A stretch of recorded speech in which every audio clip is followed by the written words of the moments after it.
战火重新漫俄到俄本土，乌军在破坏俄空天军苏57后，首次出动战机对俄本土目标进行袭击。五角大楼公开表示，为应对俄乌战争，美国已经将数万兵力部署在北约各国。日本将与乌克兰签署10年援助协议，在即将举行的G7峰会上，日本与乌克兰的首脑将举行单独会议。精彩资讯即将开始。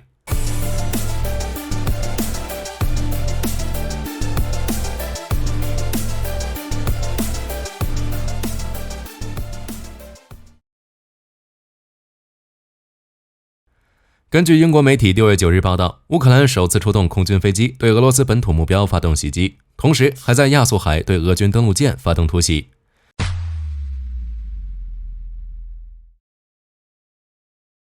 根据消息人士的说法，此次乌军战机袭击的目标位于比尔格罗德州。最初的消息称，被击中的是俄军弹药库。后来当地居民表示，袭击目标是驻扎在健身房的俄军指挥所。现场出现剧烈爆发，并引起数小时的大火。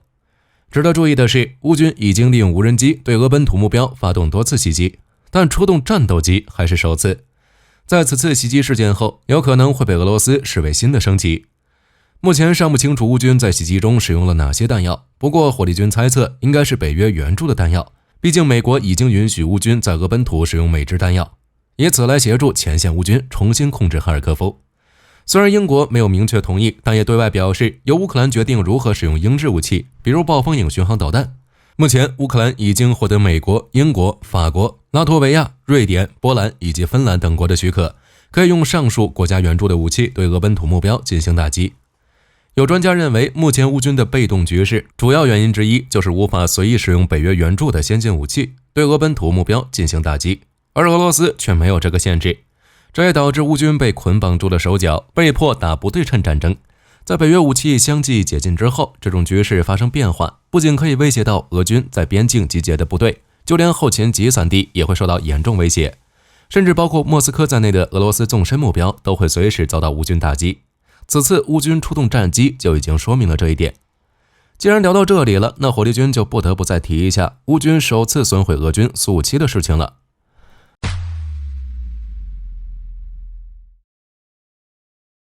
在俄乌战争进入第3年之后，这架俄罗斯最先进的战机未在乌克兰战场发挥出5代机应有的作用。根据战报，自2022年2月份以来，截至6月份，俄罗斯已经损失了357架飞机，但其中没有一架是苏57隐身战机。与苏34、苏35等飞机不同的是，俄罗斯空天军为了保护苏57，将其部署在尽可能远离乌军打击范围外的基地。在2023年年初，英国国防部曾在公开报告中披露，俄军已经在战场上使用了苏57，但在通常情况下，苏57只在俄本土领空使用，利用远程导弹对乌军目标发动袭击。英国国防部认为，俄罗斯之所以这样做，是为了避免苏57出现任何一架损失，从而造成任何声誉上的损害。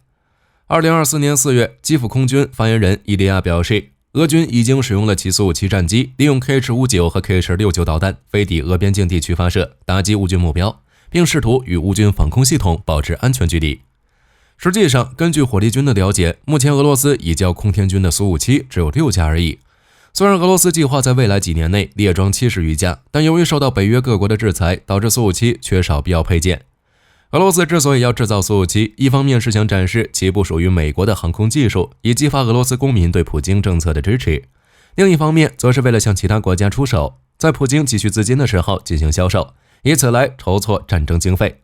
这就意味着，如果苏57在打击乌克兰的过程中出现战损，或者是因为明显设计问题出现飞行事故的话，势必将影响外界对俄罗斯武器产生信任危机。这就是为何苏57不敢正面出动的原因之一。但现在局势变了，乌克兰首次击毁了苏57，虽然是在地面上。这时候就有了一个问题，乌军无人机不仅可以打击电油厂，还能袭击俄空天军基地，那俄罗斯强大的防空系统在哪里呢？从去年开始，俄本土从南到北，从东至西，排名前30的电油厂已经有18座被乌军无人机光顾了。每次袭击都能对电油厂生产设施或储存设施造成巨大破坏。也正是因为电油厂频繁遇袭，造成俄罗斯电油产能减少了 20%， 不仅无法出口换外汇，甚至国内还出现油价上涨的情况。在这种情况下，俄罗斯电油企业不得不投入数百亿卢布采购大量反无人机装备，但依旧没有起到作用。一直到俄罗斯分管能源生产的副总理诺瓦克在5月份公开表示，俄罗斯已经没有能力防止乌军无人机对炼油设施的袭击，因为俄军防空系统不足，有限的防空系统还要用于更重要目标的防护。于是，在6月8日出现了这一幕。此次乌军袭击俄罗斯军用机场，是无人机连续2天突破军用机场的防御。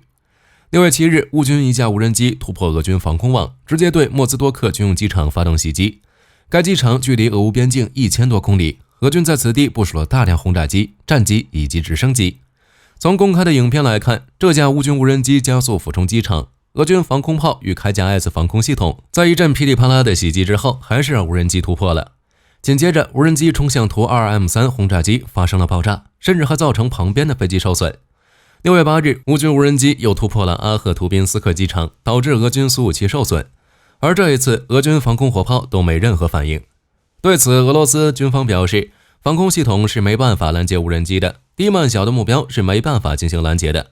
目前，仅一架无人机，俄军防空雷达是无法发现的。但火力军想问一下，你们的防空系统是摆设吗？在火力军看来，乌军除了想利用无人机扩大战果、牵制前线俄军以外，更重要的是想反复验证俄军防空系统的弱点、盲区，同时也告知那些采购俄罗斯防空系统的国家或地区，吹上天的俄罗斯防空真的不行。S-400拦截不了美制陆军战术导弹，铠甲 S 拦截不了乌军远程无人机。更重要的是，无法保护军用机场的防空系统，能保护俄军战略导弹部队免受打击吗？难道要用弓箭兵拦截乌军无人机吗？火力军想打出一个大大的问号。除此之外，还有一点，在俄本土重要目标接连遭受打击的情况下，在乌克兰作战的俄军部队是继续进攻防线，还是要回来保护本土呢？从2023年年初乌军首次对莫斯科发动袭击之后，针对俄本土的行动变得越来越多，明眼人都能看得出来，乌克兰正在进行一场大胆的战略转移，将俄乌之间的攻防战逐渐转移到俄本土。因为从6月开始，乌军不仅利用无人机打击，就连海马斯也开始针对俄边境地区军事目标。哈尔科夫的局势仅通过海马斯对别尔哥罗德州的打击就已经可以改变的，说不定什么时候俄军就会在哈尔科夫转攻为守，然后一步步退到别尔哥罗德州，防御乌军的打击。另外，当 F-16 大量交付之后，这些已经通过无人机探好路的路线将成为 F-16 的进攻路线。也许不久之后 F-16 就能对圣彼得堡与莫斯科发动空袭了，那时候这场战争也将彻底扭转。好了，这就是关于乌军无人机持续发动对俄打击的分析，你们觉得火力军说的对吗？接下来我们来将目光放在美国身上。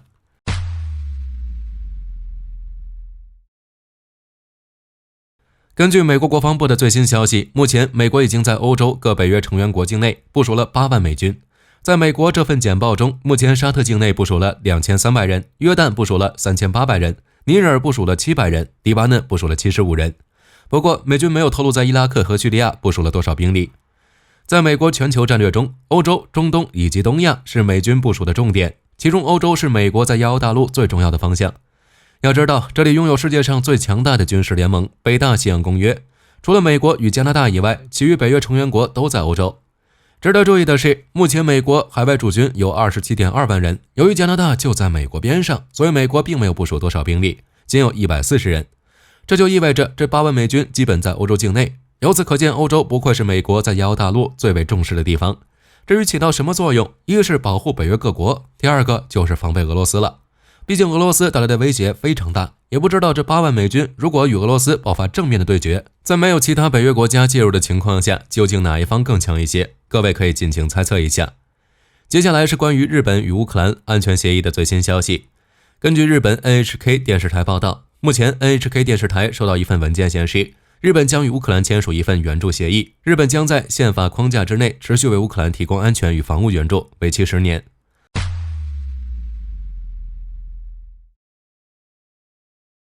根据协议，日本将会提供的援助包括非致命性设备、为受伤的乌军士兵提供治疗，以及在情报领域展开合作等。此外，在俄乌冲突结束之后，日本也将帮助乌克兰进行重建，包括协助乌克兰排雷等。其实这项协议从去年就开始了。在去年9月份，日本外相林芳正访问乌克兰，并与乌克兰外长库列巴与总统泽连斯基分别举行了会晤。随后，泽连斯基对外表示，双方将进行双边安保协议的谈判过程。直到去年，日本与乌克兰之间的谈判还未完成，但根据日本媒体的说法，在6月13日，G7峰会将在意大利举行。在此次峰会中，乌克兰局势将是其中一个议题，因为泽连斯基也将参与会议。届时，日本首相岸田文雄将与泽连斯基进行私下会晤，并缔结两国新的双边合作文件。目前，包括英法在内的多个国家已经与乌克兰签署了安全协议。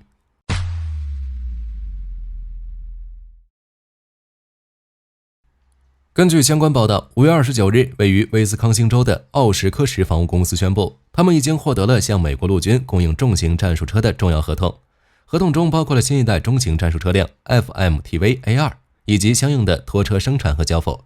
这个合同价值高达 1.089 亿美元。FMTV-A2 中型战术车辆是奥什科什防务公司根据以往的地面作战经验以及车辆设计经验开发出来的。它采用更高容量的发电机和现代化的24伏电气系统，增加发动机的功率来提高机动性，同时还加强了它的乘坐质量。为了更好地保护机组人员， FMTV-A2 增强了车身底部的保护装甲，在提供安全性能的同时，更注重它的协同能力，满足部队和物资的运送，以及车辆、武器系统和设备的运输。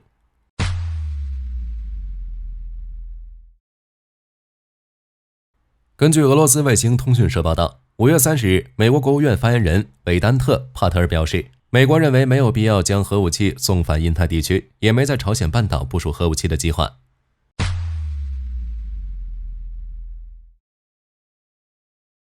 根据美国大众机械月刊网站5月27日报道，今年4月份，五角大楼正在积极推动美国地面开发有效导弹防御系统。报道中称，美国导弹防御局宣布，被称为下一代拦截弹的第二代核导弹杀伤武器的项目总耗资177亿美元，并且五角大楼计划采购的20套下一代拦截弹中，首套会在2027年交付。目前在和阿拉斯加部署的陆基拦截器相比，未来下一代拦截弹将会表现出低故障率，它们将能更好地辨别诱饵弹，并锁定能够躲闪的导弹。除了这些之外，新型火箭助推器还将提高它在交战时候的灵活性和通用运动性能。更重要的是，五角大楼预算文件中证实，每套下一代拦截弹将携带多个反导杀伤器，不仅能够提高常规导弹的目标的拦截率，还可以让下一代拦截弹应对为了释放多枚核弹头的导弹。因为一些来袭的导弹会释放诱饵弹进行规避操作，或者散射多弹头，因此为了确保摧毁一枚导弹，可能需要发射多个拦截器。这是下一代拦截弹希望通过适当扩大库存来解决的问题。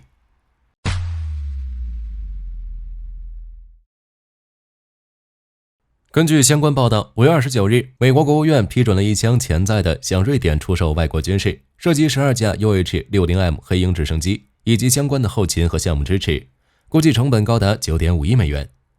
UH-60具有4叶片主旋翼和尾旋翼，由2台通用电气 T700 涡轮轴发动机提供动力。主旋翼是完全铰接的，转子头中装有弹性轴承，尾桨是倾斜的，并具有刚性横梁。它的外形长而低，能够更好地满足运输要求。黑鹰直升机系列可以执行广泛的任务，包括部队的战术运输、电子战和航空医疗后送，配备了先进的航空电子设备，以提高生存能力，例如全球定位系统。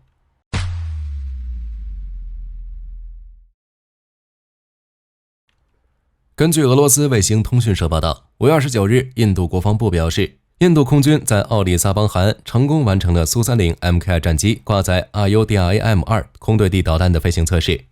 RUDRAM 导弹是印度首枚反雷达导弹，应用了国防研究和开发组织开发的多项国内最先进技术。它被用来探测、跟踪和压制敌方的射频源。RUDRAM-2 导弹的有效射程可达350公里。印度相关部门称，目前正在研制射程达500公里的 RUDRAM-3 导弹。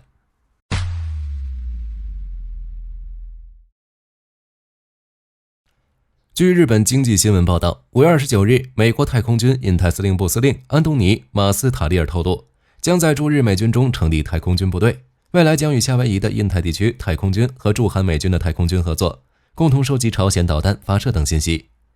相关报告称，马斯塔利尔在日本经济新闻社采访中表示，组建驻日美军太空军是最优先的选项，将推进与日本政府之间的协调和选人用人工作，待准备就绪后就会确定组建日期。美国组建的太空军是与海陆空属于同等级的第6独立军种，于2022年11月，美国在印太地区组建太空军，当年12月在韩国设立驻韩美军太空军。根据相关报道，5月30日，日本、法国、德国防卫部门签署了轨道炮技术合作实施指南，这标志着先进武器系统的国际合作已经迈出了重要的一步。日本采购技术和物流局近日宣布，与法国和德国合作的职权范围结束，为了在探索轨道炮技术上寻找合作机会。轨道炮技术是一种电磁炮发射装置，以电流产生的洛伦兹力加速载物，令它能够沿平行的导轨移动，并进入下一个轨道继续加速度。轨道炮的动力来源和其他武器不同，不使用炸弹和推进器，而是使用电磁力去打巨大的动能来发射炮弹。对于军事应用来说，磁导炮的优势在于它能够达到远超过传统武器的枪口初速。初速的提升可以有效改善射程，并且提高终端速度，令它剩余的动能产生榴弹的爆破效应。典型磁导炮的枪口初速通常能达到每秒2000到3500米。对于单回路磁导炮而言，它需要在几微秒间经过500万安培产生的磁场强度约为10特斯拉。磁导炮的速度处于氢气炮的范围，被认为更适合应用于实验室，而磁导炮在军事应用上具有十足潜力。理论上，如果能开发重量轻、稳定的电源技术应用于磁导炮，系统总体积与质量将会远小于常规推进剂的弹药量，克服传统弹药的不稳定性，能够大大减少敌军炮火的威胁。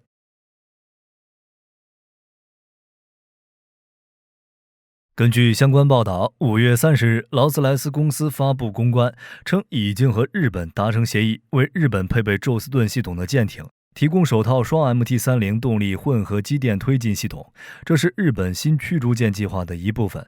MT-30 是世界上目前正在服役的功率密度最高的船用发动机，不仅能够满足未来行动力的需求，还做到了让海军军舰在最小的空间内拥有高功率。世界海军对于电力需求呈现出明显增加的趋势。劳斯莱斯对向日本提供的 MT-30 发动机将超过40兆瓦的额定功率，这是迄今为止在全球气候条件不受限制的情况下效率最高的发动机。国防部高级副总裁罗尔斯·罗伊斯表示，日本选择 MT-30 非常重要，这意味着3家最大的海上燃气轮机用户都已经认可了 MT-30 的性能，并选择了其功率显着未来的计划。我们与当地合作伙伴川崎重工已经达成战略关系，已经看到我们提供了200多台燃气轮机，我们期待着与30FFM 成功合作的下一章。